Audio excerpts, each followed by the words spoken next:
During exercise, our bodies create hydrogen ions and carbon dioxide.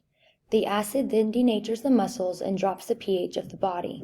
Lactate is produced during glycolysis, and carbon dioxide is also produced in the Krebs cycle. Hydrogen ions are produced in ETC. When ATP is broken down, hydrogen is produced as well. Carbonic acid is created when CO2 combines with water. Carbonic acid is produced from oxidation of carbs, fat, and protein. While exercising, carbon dioxide production increases, which increases the acid load. Lactate, which is from glycolysis, is a contributor to the acid load. At about 50 to 60% of VO2 max, blood levels of lactate begin to increase and pH decreases due to the rise of hydrogen ions. The breakdown of ATP for energy during muscle contraction results in the release of hydrogen ions.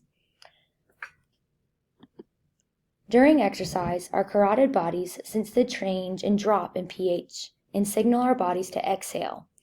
When we eliminate carbon dioxide through expiration, we regulate the pH and reduce the acid load. While exercising, we may begin to hyperventilate. This is when the RER is greater than 1. The body then cares more about getting rid of acid than delivering oxygen.